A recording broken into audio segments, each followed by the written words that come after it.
Ladies and gentlemen, the event will begin shortly. Please take your seat as soon as possible. Thank you.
好，各位同学，各位我差点说考生的家长，各位的老师，各位同学的如果有观礼的这个同仁哦，或是这个同学的这个家长，非常谢谢各位同学参加我们这一次举办的这个全国的这个竞赛哦。大家今天可以来这边，已经前面已经砍过很多人了，杀过很多关了，才能来到这里哦。所以非常谢谢大家热心的这个参与。那今天呢是最后一关，最后一关的这个关卡，希望你们都可以顺利的这个完成哦。所以那待会呢会有司仪会稍微简单介绍一下这个流程。不过在大家开始去 present 之前，大家有一个喘息的这个时间的时候，我先来介绍一下今天的现场的这个评审的委员。先从我右手边的这边哦，我们欢迎一下那个林子杰林老师哦，他是工业技术研究院的这个副理，好，谢谢林老师来。那第二个是谢伟东谢老师哦，他是中国钢铁公司的这个研究员。那第三个是戴守煌戴老师，那他在南台通识中心服务，谢谢戴老师今天来。那第四个是林弘毅林老师，他是在高雄大学的化材系，谢谢林老师特地来。好，那今天呢评审有4位，那所以待会同学们 present 的时候就由这4位老师们来做评审。好，那我们就接着开始今天的这个流程。Now, let me briefly explain the presentation procedure. Each team will have a total of 8 minutes. The first part is 3 minutes for the team's presentation. At the 2-minute mark, our staff will hold up a sign that says 1 minute remaining. You can all see the back. Okay. Then, at the 3-minute mark, you will see a time's up sign. If your presentation exceeds by 30 seconds, a short bell will ring. Please wrap up immediately. After the presentation, there will be a 5-minute Q&A session. The countdown timer on the screen will track the 5 minutes. When the timer reaches 0, the Q&A session will end. Please note that the judging committee may ask questions in either Chinese or English, but all participants are required to answer in English.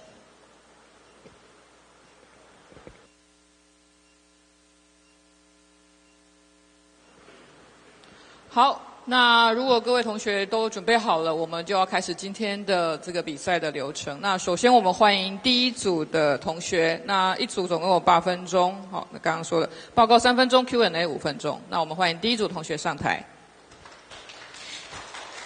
Now introducing Team Sashimi with their thought-provoking project, Flavor Fades, Impact Stays. In a country with the world's highest density of handshaking drink shops, this team addresses the hidden cost of a beloved cultural icon, excess sugar, plastic waste, and pesticides overuse. Their proposal combines organic farming, sugar reduction, and eco-packaging to promote responsible consumption and public health, advancing SDG 3, 12, and 13 toward a more sustainable beverage culture. Let's welcome Team Sashimi.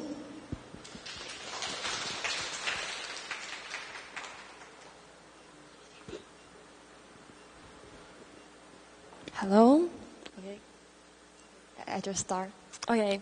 Hello, everyone. Good afternoon. I'm Yang Yaju, and yes, sashimi is our group name. It's the delicious sashimi, and our group 1. Today, our topic name is Flavor Fades, Impact Stays: How to build a green and healthy handshaken drink industry in Taiwan.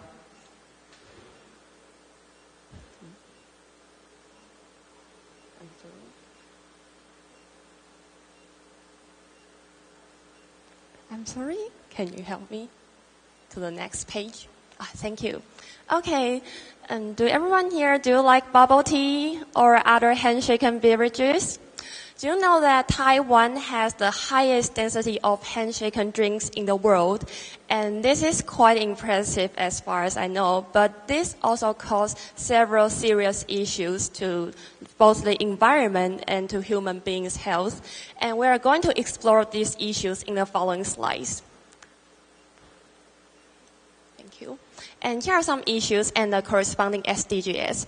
And the first one is good health and well-being. As far as we know, handshaken beverages contain high sugar levels, which could cause diabetes and obesity. And the second one is responsible consumption and production.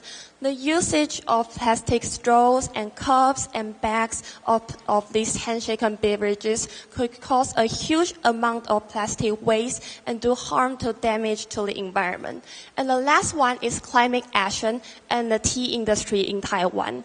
The application of pesticides could cause both soil and water pollution, and it's very difficult to recover. And after introducing these issues, let's think about, faced with these issues, what should we do? Okay, so let's talk about what the government and private sectors do. First, both the government and private sectors, they try to promote organic tea. They provide subsidies and also provide technical support. And also the government bans schools from providing high sugar level beverages to students. And the last one is some private sectors like drink shops, they provide eco-friendly material straws or strawless designs to reduce the amount of plastic waste.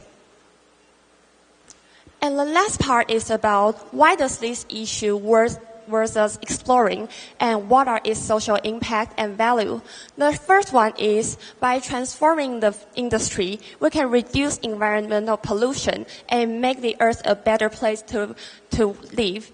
And the next one is we can improve public health. And the last one is by transforming this industry, we can convey the cultural value of Taiwan. Imagine that you see a cup of bubble tea. You not only think about this is a yummy and sweet cup of tea. You can think about this is the sustainability, the green and healthy industry of Taiwan. Thank you. This is our presentation.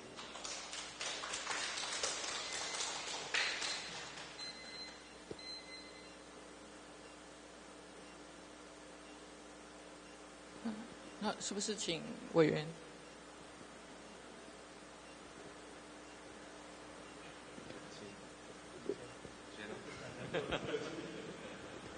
那我用中文问好了，比较简单。Okay. 那因为这个饮料，我们讲说 SDG 其实是一个对社会有用的一个那个减量的方式哦。那饮料你这边，其实我刚刚看起来好像没看到说实际上要怎么降减那一些，因为除了吸管，我看到有一个吸管啊，除了吸管之外，那个杯子也是一个垃圾的来源啊。那如何减少那个使用？然后第二个是说，因为所有的 SDG 其实都有一个共同问题，就是成本。就是说我们讲说理想很丰满，现实很骨感。那怎么样让社会形成那一个氛围去做这件事情？以上是我2个问题。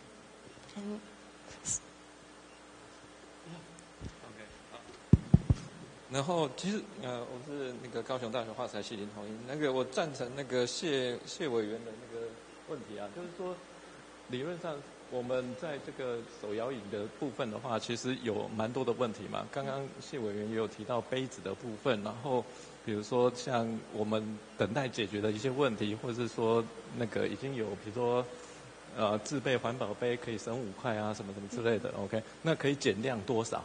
那我们的目的在哪里？ OK， 所以我希望是比较有目标性的，是说我们这几个方面可以增进刚刚所提到那3个 SDGs， 包括第3个、第12、第13个嘛，那分别可以增加或是怎样的条件可以符合那个 SDG 的一个架构这样子。OK，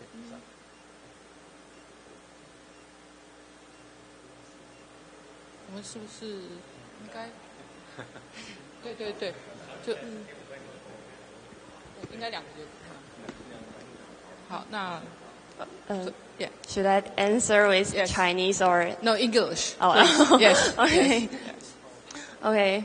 And the first is as far if I misunderstood your question, please correct me.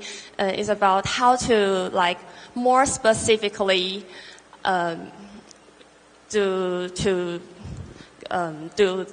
face this issue, because the handshake and beverages is more related to young adults and maybe teenagers, 20s, 30s. So I think many companies nowadays have tried to reduce plastic straws or eco-friendly materials, maybe e-coco or some drink shops. They by themselves they have many actions now, maybe McDonald's, they have their special cups that don't have straws, or maybe reduce the usage of plastics.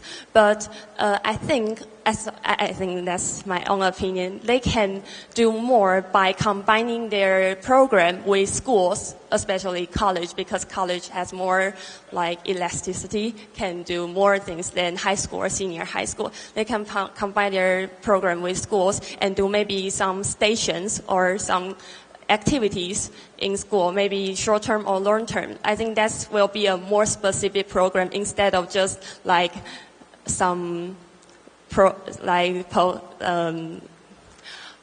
calling out everyone to do this, just saying something.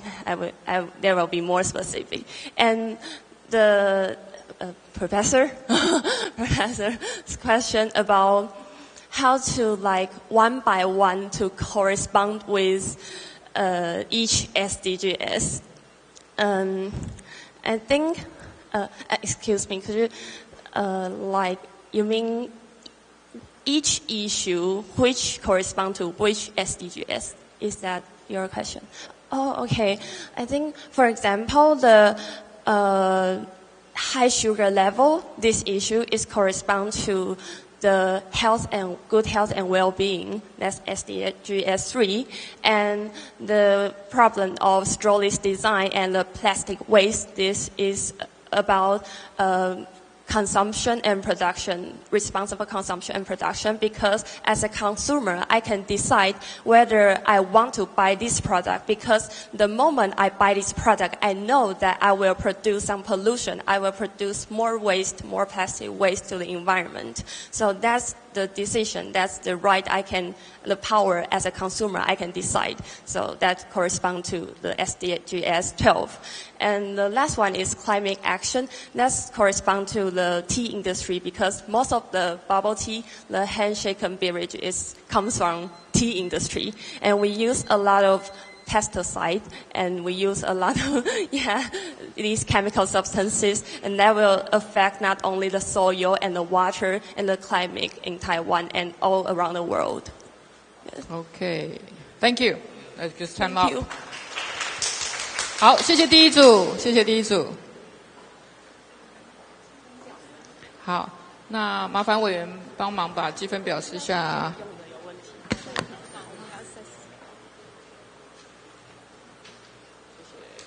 好，那接着我们欢迎第二组。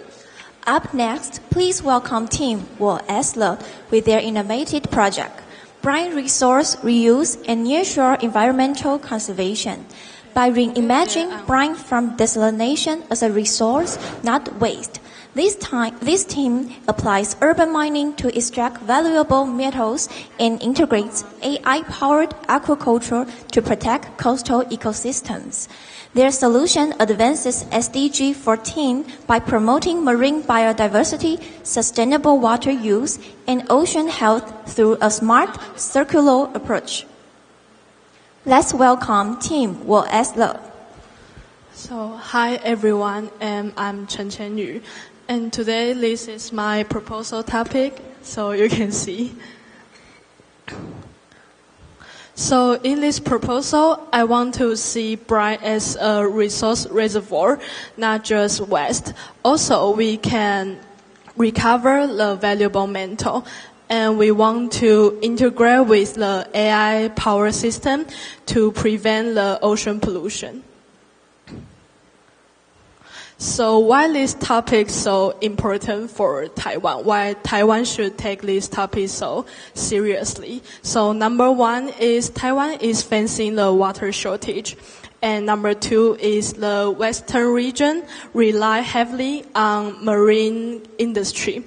And number 3 is our resource engineering are outstanding. So to put it simply way, the world is facing the water shortage and we need to see water desalination. But this way could cause the pollution of ocean.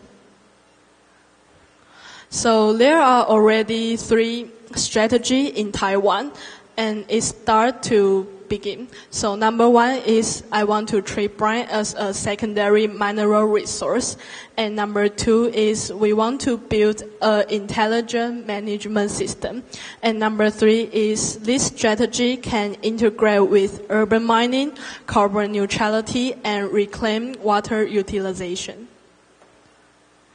So what is this topic so important? What kind of value proposition can this strategy provide? So number 1 is it can provide dual value of resource recovery and ecological conservation. And number 2 is this strategy really responsive to Taiwan's needs. And number 3 is it can integration of circular economy and blue economy. So next is, more importantly, what are these strategies really benefit to our society? So number 1 is we can enhance the water self-sufficiency. And number 2 is it really can promote the local industry transformation and create the new blue jobs. And number 3 is it can strengthen the corporate ESG practice and cross-sector collaboration. So in the end of my report, I want to say Taiwan is positioned as an intersection of water resource and marine coastal conservation. So it's really important not to strengthen the water resource, but also create a new opportunity for blue transformation in sustainable fishery and ocean governance. So it is my report. Thank you very much.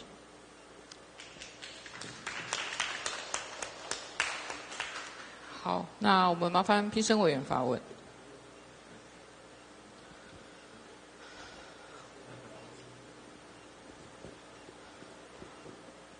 我了解您对这个水乡资源的一个研究。我只是比较请当初为什么会挑这个主题做这样的 SDG 的这个研究？你的想法跟你未来的想做是什么样？大概了解一下。Okay, so 等一下，同问同答。对，我们接下一个问题。Thank you for your presentation. I have a few questions.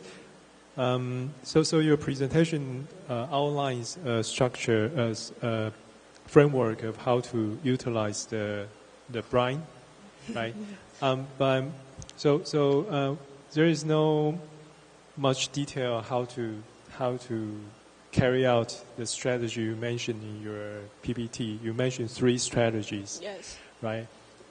So I'm wondering, can you explain more about how this brine management to do with, say, carbon neutrality, for example? As I'm more concerned about this. Thank you. Okay. So number 1 is I'm a major in economy, but I also major in resource engineering in Cheng-Kung Daxue. So this is my professor's study. So it is kind of, yes, my professor has introduced how to use brine because of the desalination. So he just introduced how to use brine to recover the valuable metal. So I will I'm a little interested in the topic he said, so I just do this report. And number 2 is my Taiwan strategy, like how to use brine to recover the valuable metal. But it's kind of too professional. But to put it simply, the brine is because of the seawater desalination. So it used some chemical method to recover the metal like 钾 or 镁 or 钠 from brine. So use the resource engineering method to recover it. And number 2 is the AI power system is in 海洋大学. The professor said he want to build a AI power system to see the pH level, to see whether it is really contain the ocean. And number 3 is also in the resource engineering. It's like carbon neutrality. It's like we can find the zero carbon emission and to cause the CO2 emission to the minimize. So I don't know I can explain it very detailed, but it's like the 3 strategy. Okay. A few more comments. I'm interested in this topic because I know that we can make 豆花 with brine. Okay. Right? We can yes. make tofu with brine. Yes, yes. So深坑 tofu is famous, right? So there is yes. a kind of 深坑 tofu which is made from brine. That adds brine to produce tofu, right? But in order to for this brine from desalination, actually we need to do some work on this brine because it yes. contains some heavy metals. You have yes, to yes. remove the heavy metals in order for human being to consume it. Mm-hmm. Yeah. So. So I think this is important, and I hope you can develop more in this topic in the future. Yeah. Okay. Oh, thank okay. you very okay. much. Oh, thank you. 还有时间吗？好。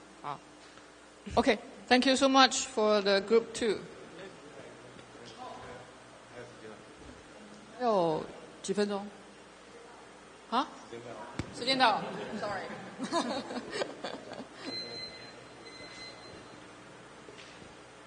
。Okay, can I have the grading sheet? Thank you, thank you. Okay, let's welcome Group 3. Please welcome Team 绿油油轻旅行 with their inspiring project, Travel Lightly, Leave No Trace. As tourism rebounds post-pandemic, this team calls for a shift toward mindful, sustainable travel. Their initiative highlights how small actions by individual travelers can protect the environment, support local culture, and drive sustainable development. A powerful reminder that sustainability isn't just for big corporations. Everyone can be part of the change. Let's welcome Team 绿油油轻旅行. Hello everyone, we are 绿油油轻旅行. Today we are going to share our project on sustainable travel, titled Travel Light Leave No Trace. Let's introduce the sustainable travel first. And after the pandemic COVID-19, tourism increased fast. Back in 2019, Taiwan recorded 80 million domestic trips, and the environmental impact has become more serious. Because of this, people have started to pay attention on the sustainable travel. But what exactly is the sustainable travel? It was introduced by the National World Tourism Organization. It was encourage people to take small action that can make a big and positive impact on the environment. And that challenge is faced by Taiwan. Now we are facing several problems in Taiwan. Because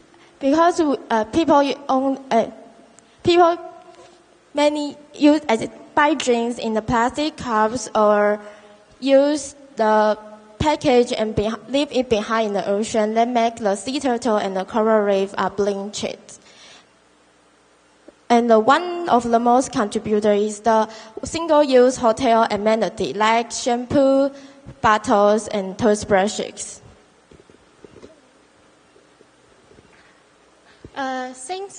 the travelers still given by the one-use items like the shampoo bottles and the slippers. So they are cost 2,100. Sorry. They are cost 2,100 of waste.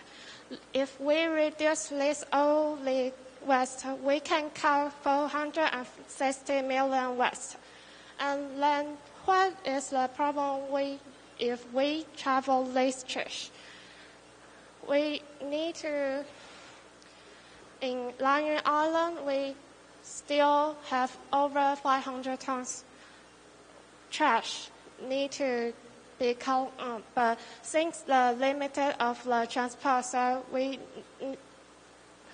last time we given the only stay in the island.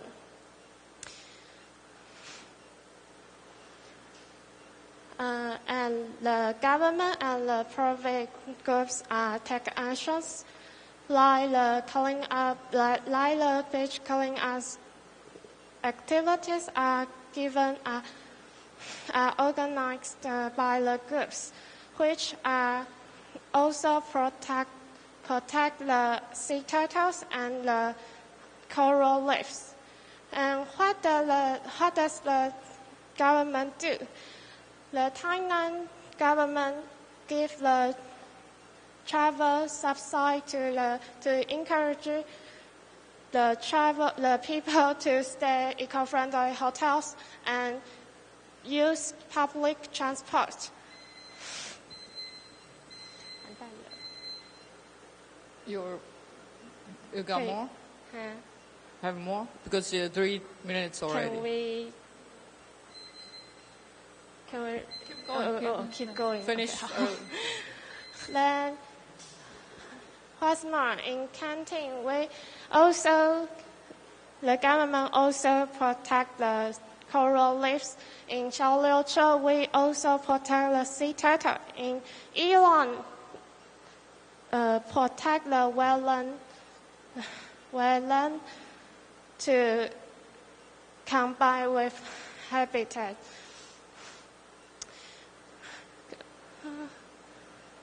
Then,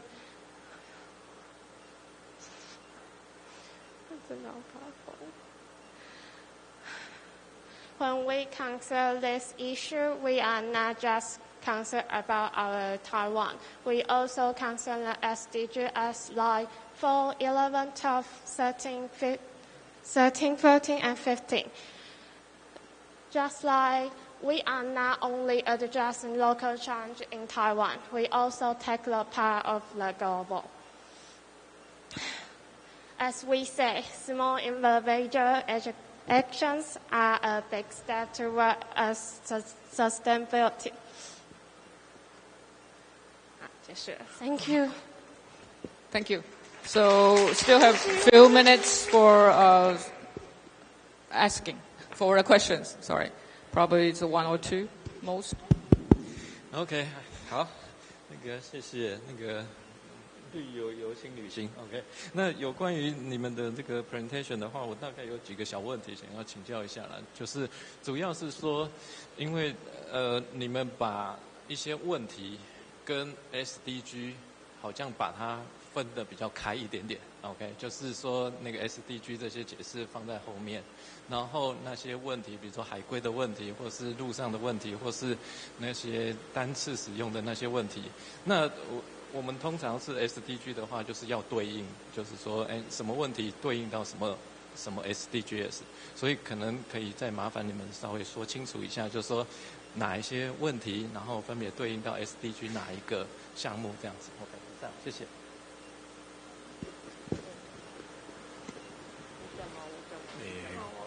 我是想请问，就是那个像轻旅游，这个是一个很好的概念啊。然后 Leave No Trace 也是很好的想法，但是你的简报好像大部分都是在那个轻旅游，比如说一些旅馆提供一些就是不提供你免洗的用具。那在旅客那一边要怎么样能够有一些意识，能够做到所谓 leave no trace， 这个可能比较少琢磨一点，或许你可以补充一下。Okay, and let's answer the first question. In the 4, because the sustainable travel is a new issue, so we think we can learn everybody to the sustainable travel. So it is quality 4, and 11 and 12. Because 30, 40, and 15, because we have the sea turtle, and not just sea turtle. In the ocean, in the land, we also have many animals. So just we just a little action, we can save the sea turtle, only the animals. So we think the 13, 14, 15 is because of the animal, and the 12 and 12 because we have the one solution is the convenience store combined with the government. In the island, we use change the package for the product, and that will reduce the pollution. So it is 12 and there's 11. That's question 1 and question 2. The question 1, the four goals. We can learn from our Elon's government. The wetland is combined with the education. And the 13, 14, and 15, we concern about the sea turtles and the wetland lives. So this about the 13, 14, and 15.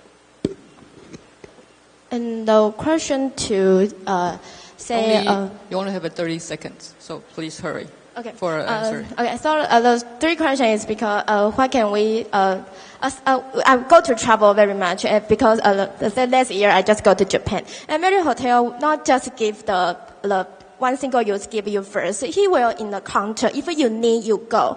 And in the Taiwan, like Hualien, some hotel just if you go first, he will say, oh, we don't just prepare this for you. You need to prepare for your first. So I think this is a little bit stronger to prove you to not use the single-use pollution. But I think me don't think not convenient. I think okay, just take my brush taste. I can change my brush taste to new toothbrush. So I think this is a little convenient, but I think the travel will think this is a serious problem for me because it's not very, yes. Okay. Okay. Thank you. It's time. Thank you. Thank you so much. 我给那个简报了一些小建议，虽然就是你的报告是给委员，不是给编版，那边没有人会看，你要对委员。重点讲，不用全部讲完，这样委员知道你的重点就可以。这个是简报技巧，跟你们讲一下好。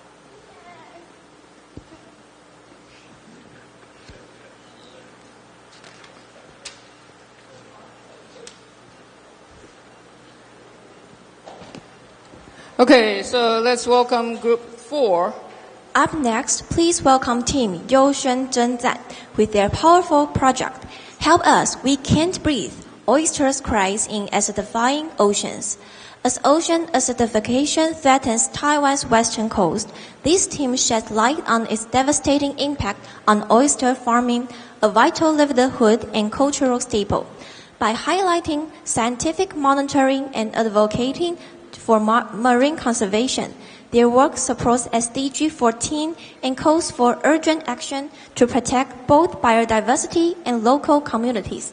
Let's welcome 优轩征赞. Hello everyone. Today we want to talk about SDGs 14.3, Reduce Ocean Acidification.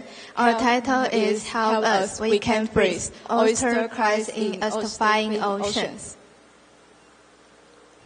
The western coast of Taiwan is facing ocean acidification. It's mainly caused by rising CO2 levels in the atmosphere. When ocean become more acidic, it harms species like oyster and corals, which struggle to form shells or skeletons. The government is responding to water quality and responding water quality, which struggle to regions we were introduced for KNGC area industry fields. To deeply understand how ocean acidification affects the oyster farming, we conducted on-site interviews at the Chen Family Oyster Tracking Cultural Insight in Anping, Tainan. We talked with the oyster farm owner and several local men responsible for oyster processing. Hearing their personal stories help us know how in real life effect of acidification. And compared to secondhand data, we can use on-site filming to realize how is the effect. And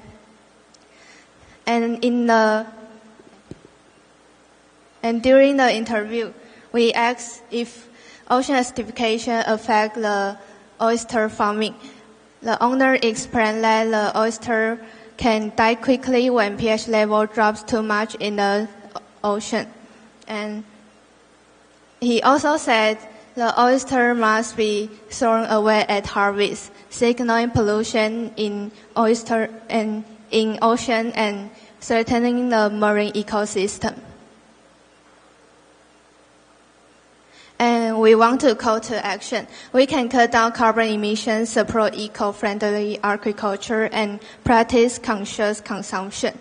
And the importance of mitigating ocean acidification is protect marine biodiversity, ensure the sustainability of fisheries and agriculture, maintain balance in the global carbon cycle.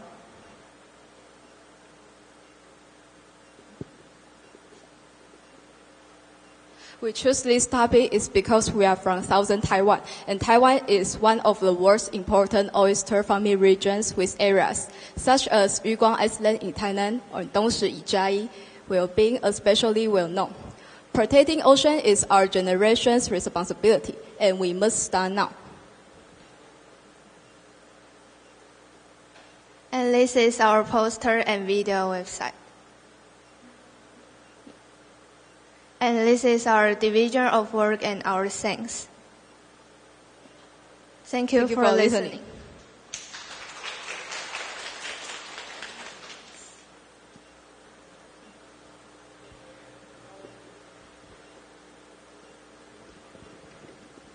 我想了解，就是说，因为 CO2 是一个全球性的问题啊，那针对这个那个科农的状态的话，有什么可以应对的方式啊？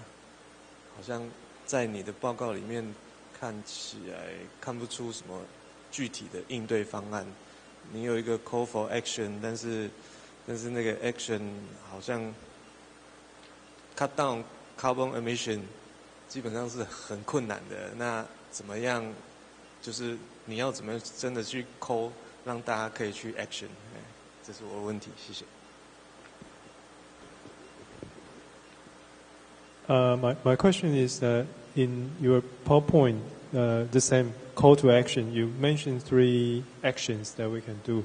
Cut down carbon emission and support eco-friendly aquaculture and practice conscious consumption. So how do these 3 actions related to reducing the acidity of ocean? Could you explain more in detail? Thank you. Okay, so first question, I think we can do our daily life in our life, such like turn off the light in every day and save the water. It can lay the weather temperature down, and ocean acidification will be not more difficult. Yes. And second question, I think carbon emissions is the owner said it is felt the factory will use the many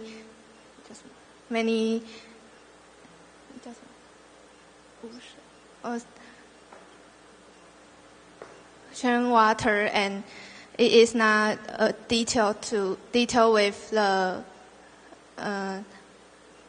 detail to clean the water. And eco-friendly agriculture is think they use oyster shells to reduce, have the factory to use oyster shells to reduce and make some new things to product. And such like oyster shells, you can recycling and use the cell phone case, and it can be reused and not another pollution in the garbage trash. Yes.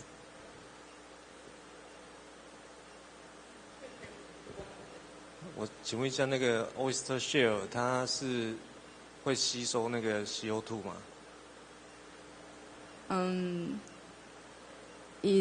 In another type, it will be a CO2. It just is how to put CO2. It's such like CO2, but not real CO2.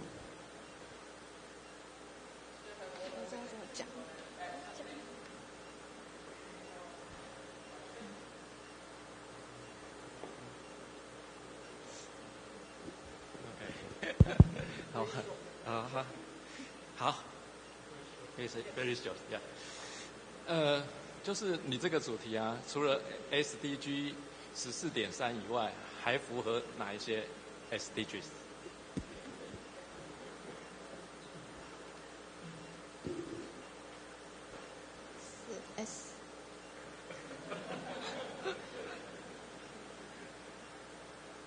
SDG 14 is all about ocean acidification, and we want to choose the 14.30 ocean acidification is because we like ocean, and then we feel the ocean is pollution and see many news about ocean acidification, so we choose this.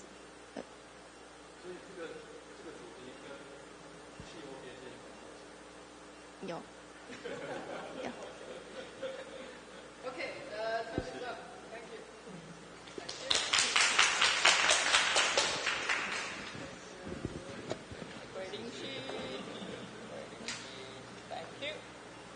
Okay, so let's welcome Group 5. Okay.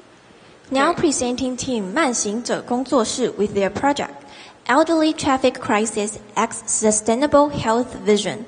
In Taiwan, traffic accidents claim nearly 3,000 lives annually.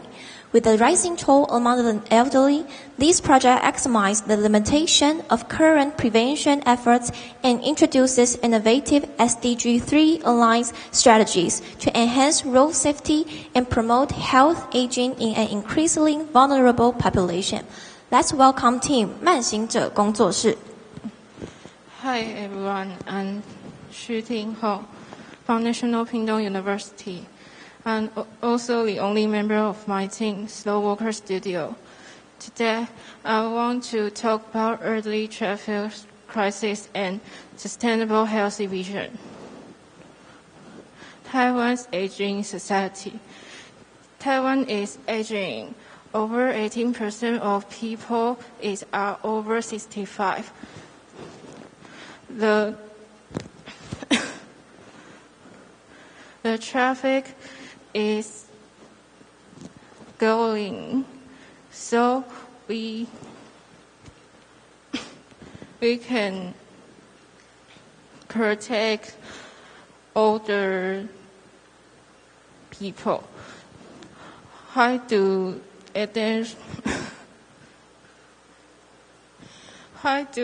accidents keep happening to our series?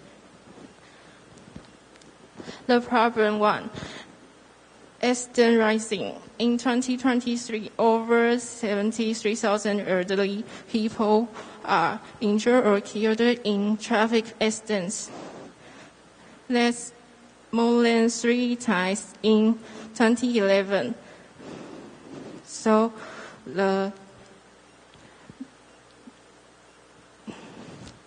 the accident number is going up.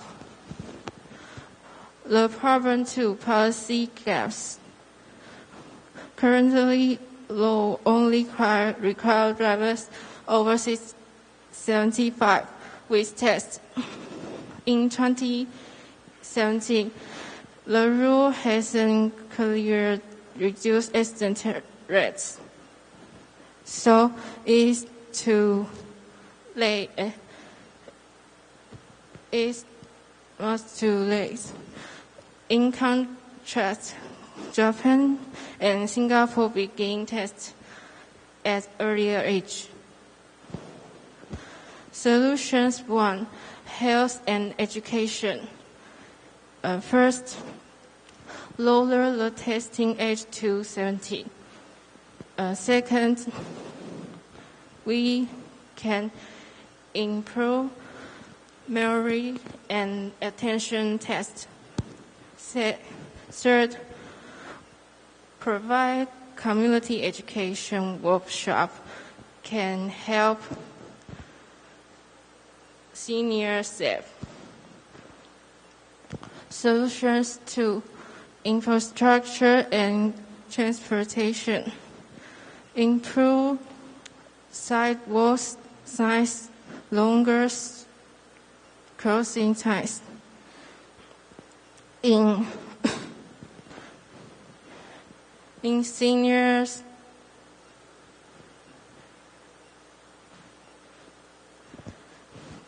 so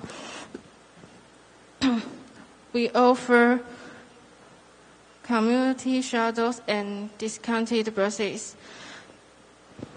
Hospitality impact, fewer traffic accidents and injured. We help seniors stay socially connected and independent. So we build a culture and show responsibility on the road. Conclusion plus 3 Sudanese points. Taiwan is aging. It's not a challenge, but also a chance. If we can act, we support 3 Sudanese pounds and 11 Sudanese pounds. Let's build a safer road in the future. Thank you. Thank you. 因为他为了要配合那个主题啊，慢行者有没有？所以他讲话比较慢一些些。对，那我们请委员提问。那麻烦委员帮我靠近一点麦克风，因为我们有直播，会听不到。哇，对对对。我要讲快一点。OK， 谢谢那个我们慢行者的工作室啊，其实这个议题蛮不错的，也配合我们的场地嘛，好像前几天。对对对，在这边也有发生过那个相关的事件这样子啊，然后所以这个题目的话，我觉得就是说在定义的部分的话它是算 driver 还是 passenger， 就是行人或是驾驶才比较符合这个主题的一个定义，这样这是第一个问题。然后第二个问题是说有一些那个数据啊，在第3页这边，比如说过去去年啊或是前年发生的一些案件。那它的数据来源是全世界的呢，还是我们只有台湾地区或是哪一个县市这样子？这是第二个问题。然后第3个问题是说，那个有关于这个大部分是解决的方案，好像就只有一些 policy 的一个部分。那您觉得是说，如果我们一般人能够怎么样来符合你所要的这个 SDGs 的一些策略这样子？以上，谢谢。好，谢谢。那我的问题事实上跟林教授是一样的，就是说，这个简报档在一开始的时候，就是把这个问题聚焦在老人，作为一个行人在路上是比较容易遭受危险，但是到后面就有一个部分就讲到老年人的驾驶测试，那就是说其实好像2个就搭不太起来。那另外就是在简报里面提到一件事情，就是说，从2017年开始，台湾开始对75岁以上的高龄者要求重新进行驾驶的这个能力测验嘛。简报是说好像也没有减少高龄者就是遭受这个交通事件的数据嘛，是不是？那我就有一个疑问是说，那这个所谓高龄者遭受交通事故的这个数据，它是不是有把行人跟作为行人的受害者跟作为驾驶人的受害者的数据分开？因为如果是高龄者作为行人是交通事故的受害者，那不是驾驶执照的问题，而是道路设计的问题。但是如果是说是高龄者作为驾驶人的受害，那可能就要检讨是不是75岁才开始重新测试驾驶能力，这个会不会太晚？所以我觉得这个是可以再进一步分析啊。好，谢谢。Okay, I think it's enough. You can just answer it. Question one, I think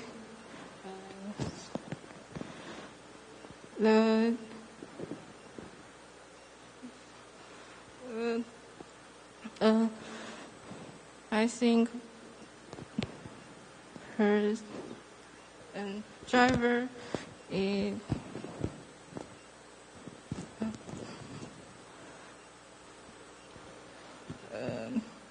I think driver is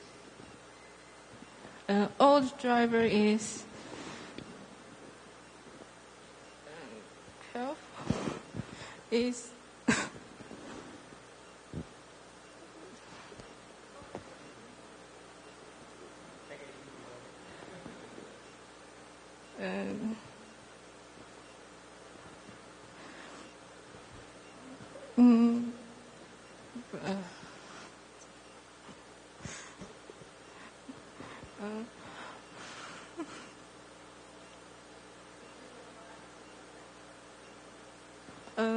I think the driver and workers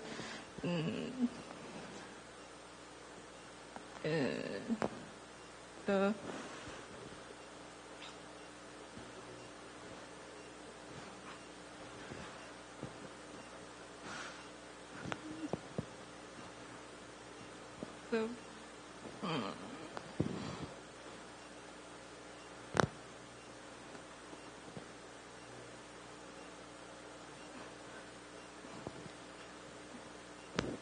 I think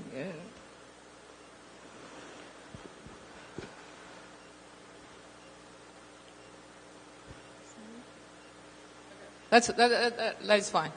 Maybe you can answer the question under the table. I mean after, because we have time. We're gonna go the time break. Okay. So take a minute, think about it, and then answer the questions to the judges. Okay. Okay. Thank you so much. Thank you. Okay. So we have five groups already. So it's time to a little party break. We have that 10 minutes.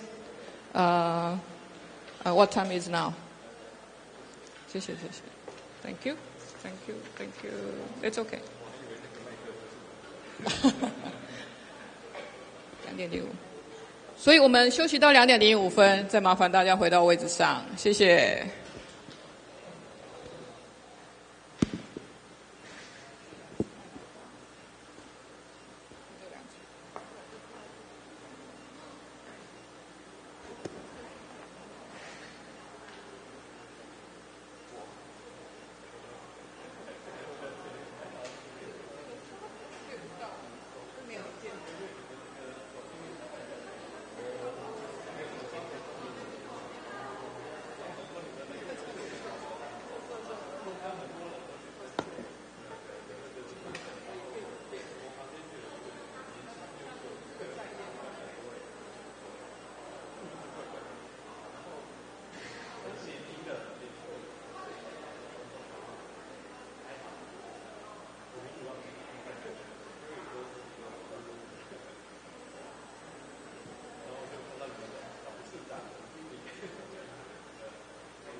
Ladies and gentlemen, we will be starting the second half of the competition shortly. Please return your seats as soon as possible. Thank you for your cooperation.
我们的手拿牌有吗？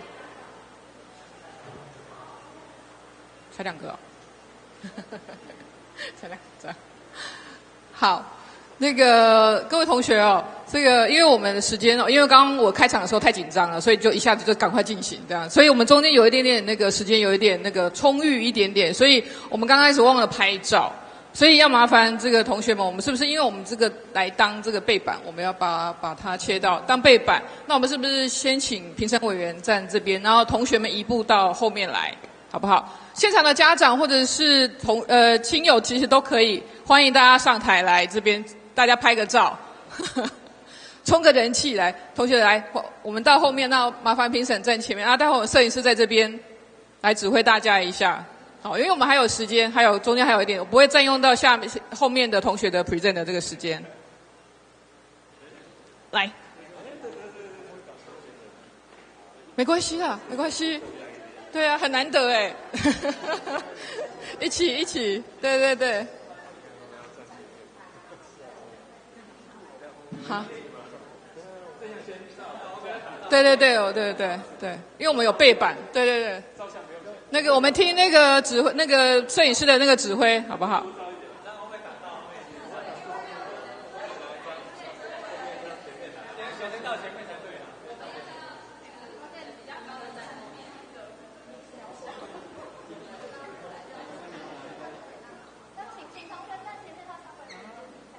来，进得去吗？哦，拍谁？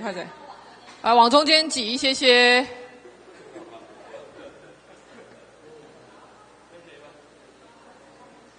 还有听摄影师。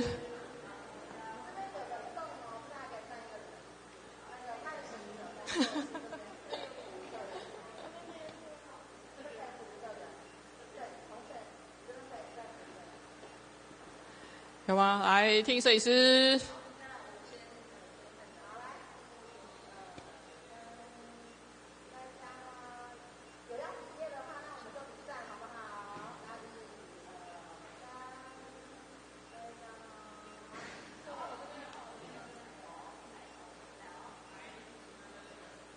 中间还有摄影师，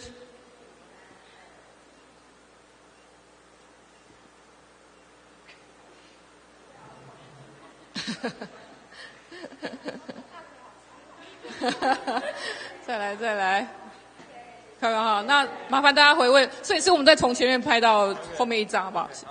对，再来一张。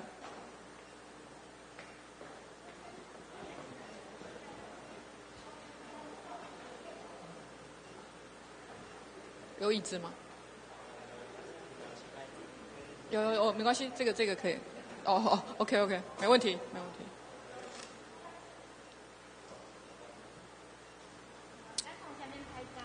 来，我们再请摄影师指挥一次。哎呦，这次那个爸妈跑不掉了。不用啦，我是叫你不用跑。后面的那个家长，那个妈妈要吗？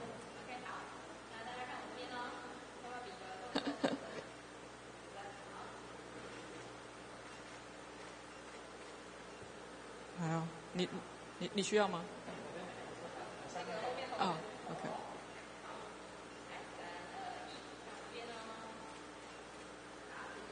好，谢谢大家。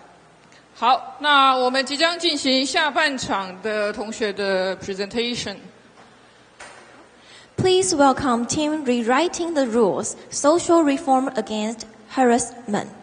Despite the global Me Too movement, gender bias remains deeply rooted in Taiwan. This team confronts stigma and victim blaming by proposing a notification software and ensures timely support for survivors. Their work aims to create a safer, more just society through digital innovation and social reform. Let's welcome Team Rewriting the... Yeah. Okay. Hello, everyone. My name is Wang Baoyu. I come from Hualien. And today I want to talk about something really real, sexual crime. The World Health Organization estimates that 1 in 3 women worldwide has experienced physical or sexual violence. I have been sexually harassed, and every time I talk about it, people were like, oh, that's normal for a woman. But when my male friend was harassed, people were like, what? He got harassed? By who? How? Tell me everything. I'm not exaggerating. That is the real story. So when it's happened to women, it's just another Monday. But when it's happened to men, it's a plot twist. We always hear girls should protect themselves. This is not wrong, but it's incomplete. Everyone should learn self-protection. But more importantly, don't hurt others. Okay, let's ask a hard question. Why are most victims women and most offenders men? Yes, biologically, men may have higher sexual drive because men have higher levels of testosterone. But we are humans, not animals. We have self-control. So that is what we should teach. Control, respect, and boundaries. Sex education in Taiwan is weak, even when it's in curriculum. Many teachers just skim over it or just skip it altogether. And most people I know learn about how to date with someone from internet and some from porn. And it's create a dangerous means, like when girls say no, she means yes. So for women, speaking up about like harassment or assault often feel shameful, and because they will be seen as dirty. And this kind of silence just protect abusers, and it's scare victims from speaking up. So to move forward, we need two things. First, to normalize early sex education as a part of growing up, not a taboo, to help children develop a healthy attitude. And second, we need to create an anonymous and safe platform where victims can speak up and to get help. So that's what I say. Sexual harassment or sexual assault are not romantic. They are violence. So let's stop blaming victims. Let's start to help them, let's support them, and let's hold offenders accountable. This is how we make SDG 5, gender equality, a reality. Thank you.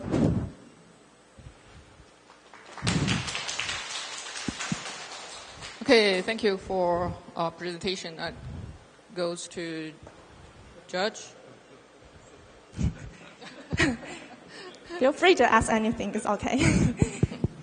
OK， 谢谢我们王同学的那个 Love to Give。其实那个我去年才当那个校教评委员啊，其实我们校教评委员每年都处理很多这个性平的案件。Yes. OK， 所以这个性平的案件就会变成刚刚您所提到的有那个 Better Way Forward 这个部分嘛，然后就是比如说 Education Earlier 类似这种。那所以我在想说，您应该会有一个建议，比如说在哪一个阶段，或者是怎样子，或是某一种形式的 education， 可能其实会比较适合，比如说女性的一起，或者是男性一起，类似那种概念，或是其他的一个方式来做这个 education 的部分。然后第二个是 amorphous 的，就是那个匿名的那个平台这个部分。Yeah. 那您有期待是说，比如说要怎样的受理的机关，就是说那个平台是由谁去管理，或是谁可以帮忙处理，比如说一些心理啊，或是卫教，或是其他的一个医师之类的来做这一方，或是护理师之类的，或是心理咨商师来做这个部分，你觉得会比较适合这样子 ？OK。After. Okay. So I answer first or? No. After. 不好意思，林老师的问题蛮长的，那我再加一点点，就是其实现在就是这个性骚扰案或是性侵案的受害者在申诉处理方面，其实会有一些问题，就在于说，受害者在申诉的时候，他可能必须在面对加害者，甚至说他必须要把他的经验再重述一次，就是等于是又要去回顾那个非常痛苦的经验。所以我不晓得您在这一方面有没有什么建议，就是可以在就是事情已经发生了，那在申诉处理方面可以去进一步保护受害者的。Okay. Okay, I answer the first question. Okay, for example, in Finland is the first country that conducts the nationwide survey and long-term tracking on the adolescent sex education, and their approach has significantly reduced unintended pregnancy and abortion rate, while also delaying the age of first sexual activity among young age. So compared to Taiwan, many parents and teachers, they worry about, if we teach our kids about like sex too early, would it be like cause their mature earlier, or kind of, courage their have sex? But Finnish experts and international research show this concern were unfounded. So this is the good example for Taiwan. This is something we can learn from. And what's the second question? Okay. Also, I have to say, actually, Taiwan has a platform. Okay. Some people might think that we already have so many platforms like Instagram, Facebook, YouTube, or like our government's platform. But there's still one thing that there's still many victim blaming comments. And actually, this comment, okay, I bet everyone, they definitely have a comment. If you open any post from the survivors, they'll definitely say, why didn't you speak up right away? Or why were you dressed like that? Why didn't you just wrong? This kind of victim blaming comment actually cause a secondary harm to the victim. So I believe why we should create a new platform, and this is kind and anonymous and safe, where victim can speak up. And additionally, I think we can having professionals involved on this platform, like I think it could improve investigation and gradually build a reliable database, and it also can be like a long-term tracking prevention and or justice. Yeah, and so victim protection. Okay, actually. When they appeal, victim protection when they appeal. Okay. Actually, today I want to emphasize the things is education. Sex education is the most important. It's the key. It's not, so the prevention is definitely the most key point. It's not how we help them to report. So sexual education is not just about sex. It's about sexuality. It's about how we respecting others, how to build a healthy relationship with others, or knowing like who we are and how we relate. That's the point. And many parents, they ignore this part, not just leave people uninformed. They leave people unprepared to treat others, to treat themselves. So that is the point. And also, by the way, I highly recommend everyone to read a book. Time out. Please, 5 sentences. Okay. Yes. I highly recommend everyone to read a book called 房思琪 First Love Paradise. 房思琪的初恋乐园. And the author, she was a victim of有没有笑? She was the victim of sexual assault, and she suffered from severe mental illness and eventually died by suicide. So I urge everyone to read that book and reflect on society, like deeper issue in our society, how taboo, how silence around sex create an environment that make things harder, make things far too easier to the perpetrators. Yeah, so I think prevention is the point. Yeah. Thank you so much. Thank you everyone. Thank you. 我补充一下，他是我看过目前简报很有自信，那就是不要让委员感觉你很紧张，好不好？这样对，这样就可以，好不好？谢谢。你给我的吗 ？Okay, so let's welcome Group 7. Next up, please welcome Team 小小医学生 with their project, NHI in Taiwan, where health policy sparks a national well-being, celebrating Taiwan's world-renowned national health insurance system. This project explores how it promotes health equity, mental health, and preventive care while embracing innovations like AI screenings and telemedicine. Aligned with SDG 3, their works shows how the future medical professionals can shape public health through outreach and digital transformation. Let's welcome Team 小小医学生. Honorable judges, distinguished guests, fellow participants, ladies and gentlemen, good afternoon. My name is Claire and I'm a medical student from Tzu Chi University. So today it's my honor to present on the topic, NHI in Taiwan, where health policy sparks a nation's well-being, with the subtitle, Built by Policy, Strengthened by People, Sustained by Vision and Action. Under SDG's multidimensional approach to health, it has evolved into more than a health goal. It now serves as a framework for equity, empowerment, and also long-term sustainable development. Taiwan's National Health Insurance, NHI, was launched in 1995 and has become the cornerstone of our healthcare system. It features a single-payer model and also a healthcare IC card system and, of course, low out-of-pocket expenses.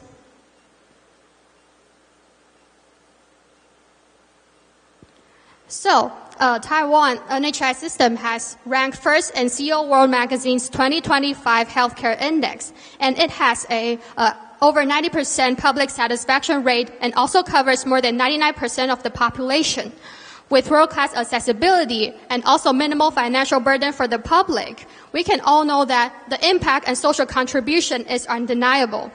But the system now has faced current pressing challenges, include financial sustainability, aging population, and also growing burden on chronic diseases, and also overutilization of the medical resources, and imbalanced healthcare workforce, and of course, at last, the need of ongoing policy reform and public engagement. So, as a medical student and also future physician, I want to think that what I can do to make meaningful impact on the society starting now. So I think if I want to contribute, I can organize campus and community health education programs so that I can deliver important medical knowledges and also to block those health misinformation. And also, I can volunteer in free medical services in outreach and rural areas. And I can also engage in digital health development. And also, I can promote health literacy through social media campaigns. So these are those innovatively and nationally methods that I can do to contribute to this field. Okay. And internationally, I can also make friends and build global connections with medical students abroad. And so that we can mutual learning as well as build global connections and make collaboration efforts. So understanding is the first step toward action, and action leads to changes. By implementing the aforementioned methods, I think I can not only aim to raise social awareness, but I can also bridge the gap between the public and health professions, from our families and friends to the community and our nation and international stage. And I think together we can all make a difference. Thank you, everyone. Okay, thank you for. 我了解你有提到一些社区医疗一些相关我觉得你可以讲一下，如果未来你想要怎么做细节的部分，可以再补充一下，好不好？您刚刚有提到那个健保的破产可能是一个问题啊。那其实我们台湾很多医疗很方便，但是也过于方便，所以变成大家都会去一直用。所以你刚才也有提到滥用的问题嘛？那这个要怎么去解决？这是第一个问题。然后第二个问题就是说，我们常听到预防胜于治疗，但是实际上我们好像比较少，因为可以做一些预防，然后去使用到健保或者是健保的一些资源。这个你有没有什么想法？以上。Okay, thank you for the question. So for the first one, for the society, I think the first thing I can do is like the telemedicine. After COVID-19 pandemic, the telemedicine is being more and more like dominant. So by implementing telemedicine, we can more easily to attach to those more patients that needed medicine, but they cannot have those better accessibility. And more, I think we can go to like free medical services in rural areas, so that even though they cannot step out of their houses, they can still get some of medicines or even a basic like examinations. And so for the second question, for the second question. 应该是预防胜于治疗。Okay. So I think I can get back to what I want to do as a medical student nationally. So I think the most importantly, I think it's education to the public, especially maybe to like middle-aged population or even the elder age, because if they know that they can have these kind of examinations, like for the cancer, they know that maybe at what kind of age they would easily get these kind of cancer, they can know that they have to be aware of these problems, and they will know that what kind of information or what kind of examinations they can get at the hospitals. So this is one of the things that I think education is very important. And so the second one, education is another important thing, is that when they know they know that their disease might not be so severe, they can just go to the clinic first, so that the referral system can be implemented better, and so that people in the hospital can really get like emergency services to those really severely injured or severely ill patients. So I think get back to what I said for the education part, I think it's the most important thing, and I think it actually easily be changed to people if they get these kind of correct informations, but not the misinformation that they might get on social media. So I think this is the basic and the most important thing that I want to deliver. Thank you very much. We still have time. 还有时间，还有大概2分半钟的时间。2分半。Yeah, I got a question. I just saw the website of the healthcare department of our country, and it says the goal SDGs is not only in SDG 3. Yes. And can you elaborate more? Yeah. Okay, thank you for the question. I think under this topic, I think I can elaborate more even onto like quality education, SDG 4, because if we can put more like these topics into education to like maybe elementary school students, high school students, they would have better concepts of these kind of like health system, and they would know that when and where they can get what they need. So in a more accurate way. And also, I think I can elaborate more on SDG 10 to reduce inequalities, because maybe like if I can get to the rural areas and give them free medical services, they would also have the chance to be treated when they need it. So I think more than SDG 3, I can also talk about SDG 4 and SDG 10. Thank you very much. Thank you. Okay, let me grab. Yes, thank you. Okay, so let's welcome groups. Please welcome Team Primafly with the project Care of Preterm or Low Birth Weight Infant. As Taiwan sees a rising trend in preterm and very low birth weight births, these teams highlight the growing need for specialized neonatal care and long-term support. By addressing medical, demographic, and social factors, their project emphasizes the importance of early intervention and sustained health care, advancing SDG 3 and ensuring a healthier start for the most vulnerable newborns. Let's welcome the team Primafly. Good afternoon, dear judges and everyone. Our team are Primafly, and today we are talking about care of preterm or low birth weight infants in Taiwan. Let's move on next page. Here is our outlines. As you can see this current situation in this chart, preterm and low birth weight, these two lines are increasing in 2 decades in these 2 years. And let's talk about policy and support that's focused on expanded health insurance and prenatal monitoring and parental support. Let's moving forward. Medical and technological innovations from the top. AI monitoring. And from the middle, remote video monitoring.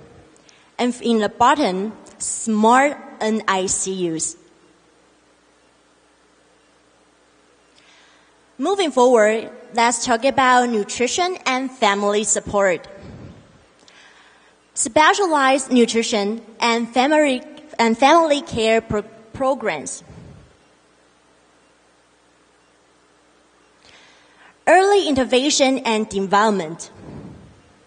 So you can see in this slide, from birth to 1 year, and 1 to 3 years, and 3 to 6 years. It including speech, physical, and occupational therapy. And let's get into our key point. And our key point is talking about social impact SDGs alignment. So, as you can see, in this topic, we including SNG 3 and SNG 10. Let's look in SDG 3. Good health, and SDG 10, reduce inequality. So, good health and reduce inequalities in this long term. It reduces health cares. And let's moving on future prospect. And we focus on 4 parts. The first part is policy optimization. And the second one is smart health care. And the third one is community support. And the final one is global collaboration. Thanks for your listening.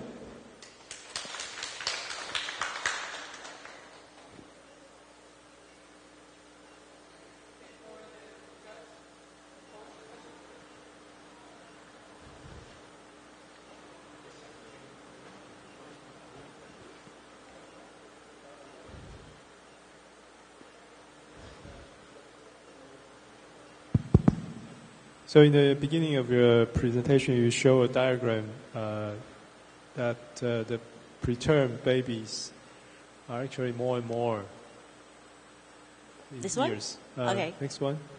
Next one. Next one. Yeah, there is a trend going up, right? Yeah. And can you explain why this happens? Because I'm surprised to see this. Because we have better and better hygiene condition in the society and better and better nutritious condition in the society, but why does the preterm and low birth rate baby increases by years? Okay. Oh, so yeah, please turn to the page for a future prospect. No, next one. Next one? Last okay. one, last one. Should Oh, be last one. This one? Or this one? Because you mentioned about the future prospect, you mentioned maybe question one is policy, combination, and smart healthcare. Yeah. You are the policy, the ruler, you are government. Which one you prefer to do first? You can think about which one you want to do the first in priority. Yeah, thank you. Okay, thank you. So before we answer the question, we have to make sure the first question is why the technology is improvement but still have a lot of preterm, right? And the second question is talk about if we are government, what can we supposed to do? Okay, so first question. So first question is because there are more and more high age pregnant women. So when you are pregnant in high age, you will more percent to have preterm baby. Yeah. Okay, and the second question.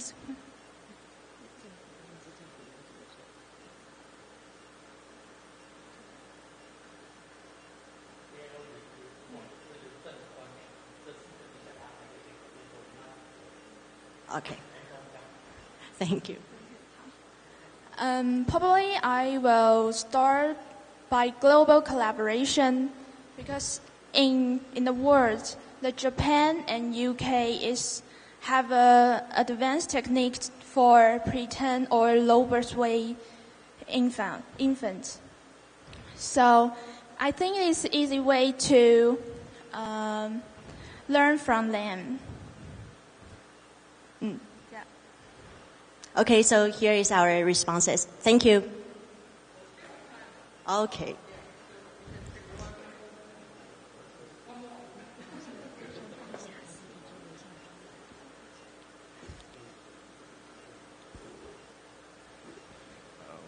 我想问，就是那个，因为新生儿一般来讲需要特别的照顾啊，那在这上面 AI 的那个照顾或者是 AI monitoring 的想法是什么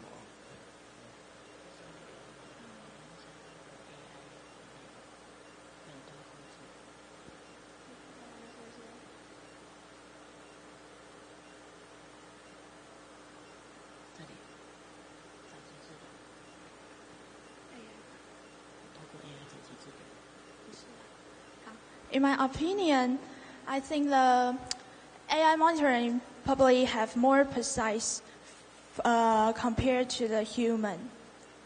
Yeah. So I think if we involve the AI monitoring, it have increased our birth infant survival rate.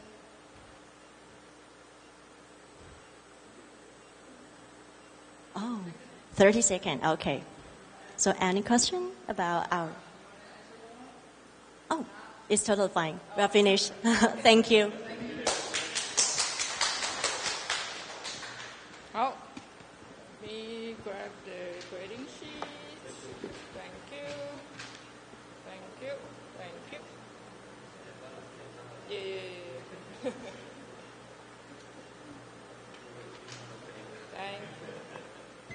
Okay, let's move to next group. Please welcome Team Wang Lai SDGs with their vibrant project, Sustainable Pineapple Power, how Taiwanese pineapples contribute to the SDGs. More than just a key export, pineapples represent the innovation and resilience of Taiwanese agriculture. Through biotech insights, fieldwork, and strategic analysis, this team uncovers how pineapple production supports goals from poverty reduction to climate action, providing that a humble fruit can power sustainable development. Let's welcome Team Wang Lai SDGs. Okay, good evening, everybody. My name is Xie Hexuan with my teammate Lin Fangpei. We are from the team Wang Lai. Today we are so honored here to address our topic, Sustainable Pineapple Power, how Taiwanese pineapple contribute to the SDGs. Pineapple is not only just a food, but it's also transform communities, empower farmers, and also reaching the global sustainability goals. It's a symbol of the resilience and innovative spirits of Taiwan pineapple. We want to explore and highlight the value pathway of pineapple fruits and to discuss how it will contribute to the SDGs and how it will have its impact on our society. So we conduct our study based on the expert interview, field study, and document analysis. Firstly, we to explore the power of innovation strategy for the Taiwanese pineapple. Interviewed Ding Peng from Biotechnology Department, National Formosan University, and he indicated the 3 applications of Taiwanese pineapple, such as first, agricultural processing, circular economy, and the pharmaceutical industry. So for the edible part of the pineapple, we can make it into the pineapple, dried pineapple. And for the non-edible parts of the pineapple, we can extract the fiber of pineapple and make it into a tower, also other furnitures or probiotics. And we also went to the Wang Lai Mountain Pineapple Tourism Factory, which is located in Jiayi County. Here, yes, this is the little me, yes, went to here. And with this tourism factory is to empower this rural area to become a more vibrant community in Jiayi. Moving on, we finally searched some academic paper to explore the more possibilities for pineapples. This is an Italian brand. These bags are all made by pineapple leaves. And it requires no additional environmental resources for this production. To summarize, our study reached the 7 SDGs index. Based on the results of your study, it's linked with SDG 1 to 8 and 11. Linked with the expert interview, it corresponds to the SDG 3 and 12. And for the furthermore investigation, it may contribute to SDG 13, which will be contribute to deforestation and soil degradation. So let's empower Taiwan's pineapple and co-creating a future of global prosperity. And thank you for your listening. Okay, so now we take questions from George. Can we go back to the second page? Okay.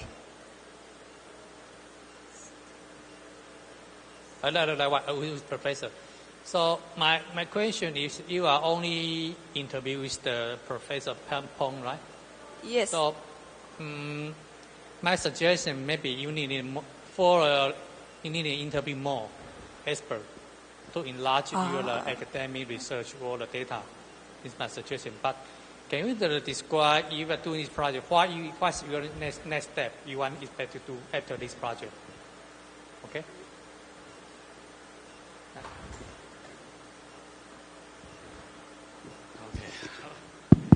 OK， 好，谢谢我们这个什么旺来 SDGs， 因为我最近不小心写了一个农业部的那个凤梨相关的计划，OK， 所以应该是你们应该都知道，这个我们台湾那个最多的凤梨就是品种用来食用的嘛，对不对？然后所以在刚刚的后面几页这边，你有一些刚刚这页前面这页，对。所以我们一般来说的话，都是中间这个部分嘛，对不对？然后，所以我们要处理的通常是右边这个部分嘛，因为你可以做凤梨干或者其他的一个方向来做一些农产的一些加工。但是右边这个部分的话，您刚刚是好像有提到可以做一些包包什么什么之类的 ，OK？ 那我的问题是说，因为我刚好写了这个计划，所以我大概可能知道某些东西的可能可以应用。那可以请你再帮忙解释一下，就刚刚这几个部分，对不对？我们应该是你有去请教这些专家，然后他们，比如说我们多少的一些废弃物要怎么减少那些农业废弃的资材，类似那种概念这样子。以上。Okay. So for the first question, Professor, you asked what is the next step we can conduct to the innovation strategy for pineapple. Maybe we can encourage the cooperation to produce more sustainable products to use the unedible parts of pineapples to make it use like to make the bags or paper or probiotics. So, and for the second question is about how we can reduce the agricultural waste. So, for the leaf, we can extract its fiber to make the fiber-related products like the bags and the towel shorts. And for other part of the unedible part of pineapple, actually we can mix the waste of pineapple into the feed of animal, and we also can burn it into the biofuel to the biofuel. And also because we interview the Professor Pong, and he also showed us this liquid is like squeezed from the leaf of pineapple, and it's squeezed. This liquid, he said that there's not so many nitrogen or biomethane, which is nitrogen can help us digest, and protein and biomethane and other nitrogen. And he said like maybe we can add it into the additives or the animal feed to reduce other chemical additives. Yes, thank you. Okay, we have one more question.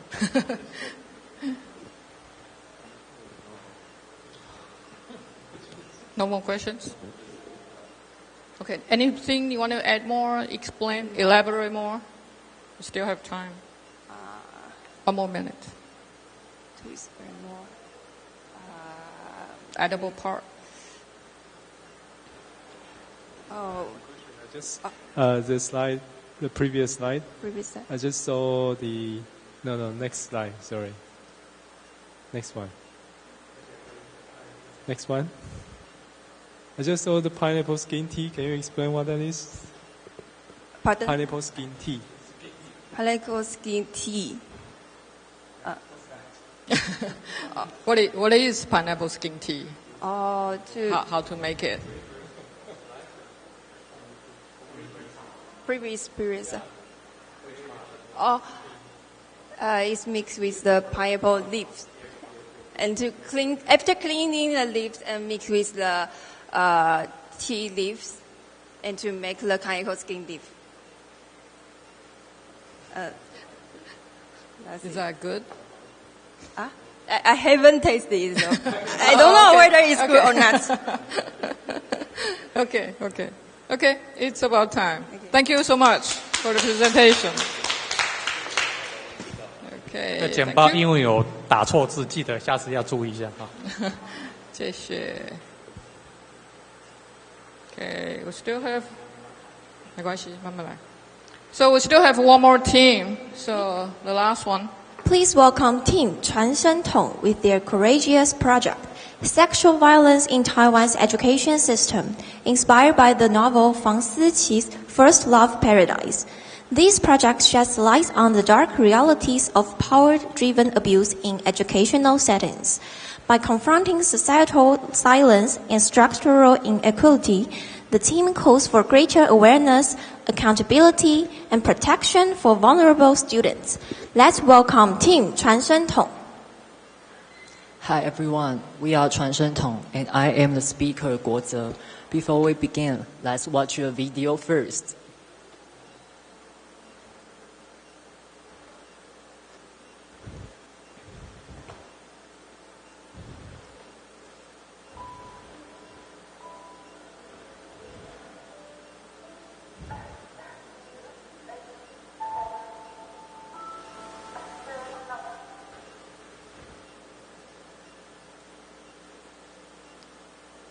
So the voice belongs to a victim of campus sexual violence. And this is why our project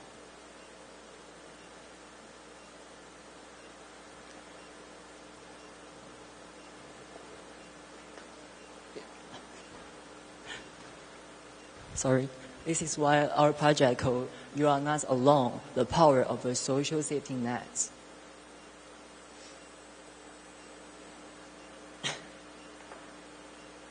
So why do we focus on the issue, campus sexual violence? It came from a huge impact of the book, Fang Siqi's First Love Paradise. The inner struggles of Siqi inspire us to look into this issue. Beyond personal stories, this is not just a local problem. It's a global issue that's connected to SDGs. For example, SDG 3.4, the victim's trauma indicates the importance of mental support. And SDG 4.7, lack of gender education, contributes to this problem. SDG 5.2, aim to stop all violence against women and girls. They work together to provide support.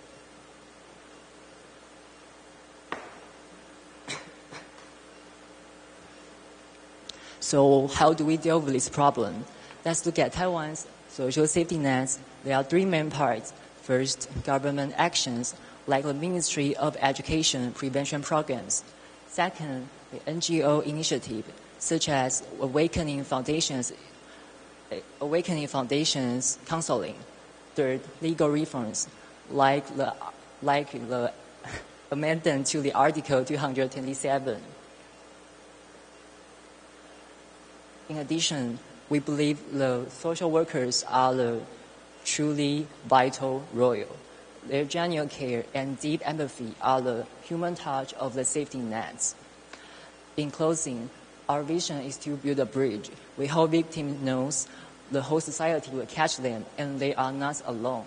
Let's conclude our presentation. Thanks for listening.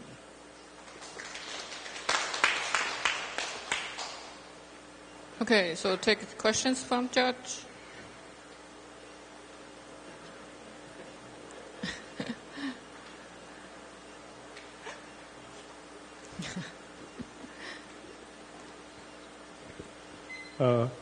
Sorry, can you show your slide on the three, let me see. Yeah, this one. Can you explain more about the NGO initiatives and legal reforms? Yeah, these two parts. Thank you.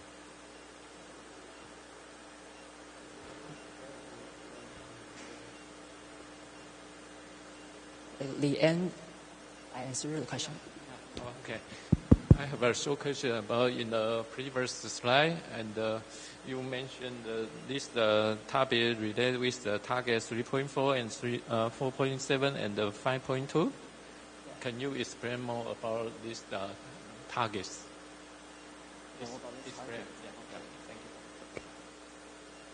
For the first question, the NGO initiative, as our research, as the information as our research, the NGO initiative most about the counseling from the victims, and they are all about the one-by-one and privacy counseling. So I feel this is free and security. And the legal reforms, I find the information about Article 222 is aimed to protect the victim, but the details I didn't focus on it. And the second question, the three targets. First, the target 3.4 is about the mental health and human being, and that's connected to the victim's trauma, or the inner struggles, or the inconfidence, or inappropriate to go to the reports of this channel.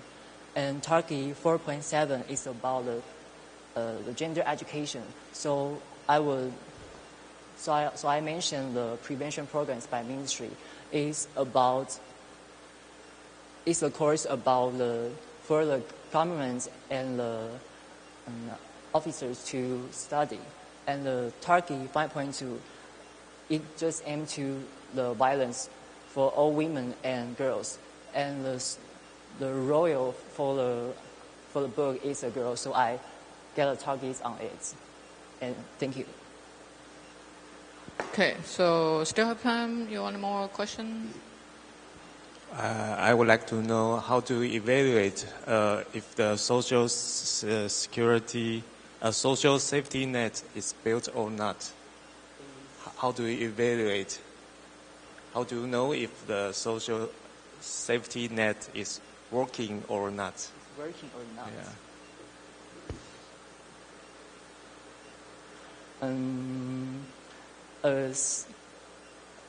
Because I have some common experiences, so I could say that, for example, the government actions or the education system's actions, like it would be a consult by the school teacher, and the next to the NGO initiative will be a social workers to, it's a real, it's a one by one consulting, and it's professional and really made me feel calm down.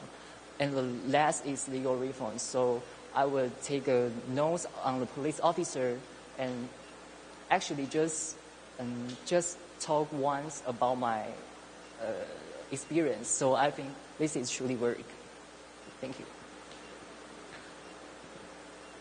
You want to elaborate more? You have about 1 more minute.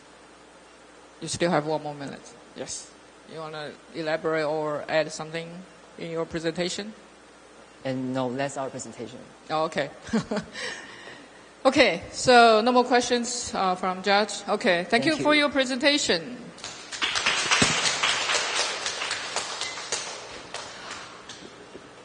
Once again, thank you all for your participation, and the tea break starts now. Please help yourselves to refreshments available next to the entrance, and feel free to mingle and relax.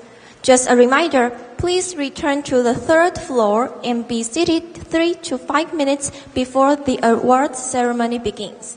Thank you. 好，那我们今天的简报就到这边结束。待会颁奖我们会再统一到3楼，所以中间会有一点点休息时间。待会同学休息完之后可以直接上3楼。那我们委员也是待会直接都到3楼去共识会议。好，谢谢大家。另外提醒，还没有签领据的同学，记得要到外面签名，以免影响你们的权益哦。